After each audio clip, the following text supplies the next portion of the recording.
Monsieur le Président, chers collègues, mon intervention portera sur plusieurs rapports concernant la gestion des déchets au sein de notre métropole. En effet, j'évoquerai au-delà de sa délibération les éléments du rapport annuel 2017 sur la gestion des déchets ménagers et assimilés, contenu dans le rapport 3211, ainsi que les propositions du rapport 3221 concernant le tri. Cette délibération 3257 présente la démarche portée par la Commission consultative d'élaboration et de suivi, la CCES, qui a pour mission d'élaborer le plan local de prévention des déchets ménagers et assimilés, rendu obligatoire par la loi de juin 2015. Ce plan est un outil de planification destiné à coordonner la prévention, la gestion et le traitement des déchets non dangereux pour la période 2019 à 2024. Politique au demeurant très ambitieuse, dont vous avez confié le portage à la conseillère déléguée Émeline Beaume, écologiste, qui a rejoint votre exécutif, comme elle l'avait déjà fait à la ville de Lyon en soutenant le maire Gérard Collomb. Nous sommes toutefois inquiets pour elle, et espérons que son sort ne sera pas le même que celui d'un autre écologiste qui avait rejoint le gouvernement pour faire de grandes choses et qui avait vite déchanté, M. Hulot, pour ne pas le citer. Ministre de la Transition énergétique, il est allé de déception en déception jusqu'à ce qu'il ait fini par comprendre qu'il n'était là que pour servir d'alibi électoral.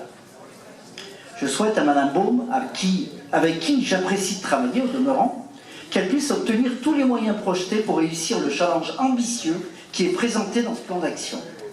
Ce n'est pas moins de 11,3% de baisse de la production des déchets ménagers et assimilés qui est prévu pour 2024. Gageons ensemble que nous puissions y arriver.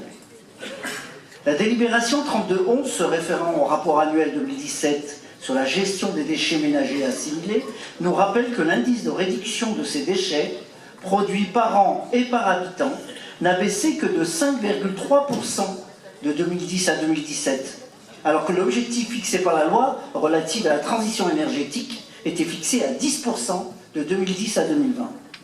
Il est donc déjà peu probable que la métropole puisse atteindre cet objectif dans les 2 ans qu'il nous reste, sachant que ces 7 dernières années nous ont permis à peine d'arriver à un peu plus de 5%. Par ailleurs, la CCSPL, dans son avis sur ce même rapport annuel 2017, a souligné la diminution de la performance de ce service de prévention des déchets et a alerté sur la nouvelle hausse de refus de tri qui atteint presque 35%, en hausse constante ces dernières années. On notera que la politique métropolitaine sur ce sujet a atteint ses limites. C'est pourquoi vous tentez, à travers la délibération 3221, de nous proposer une feuille de route pour résorber cette hausse constante du refus de tri et revenir à 24% d'ici 2025.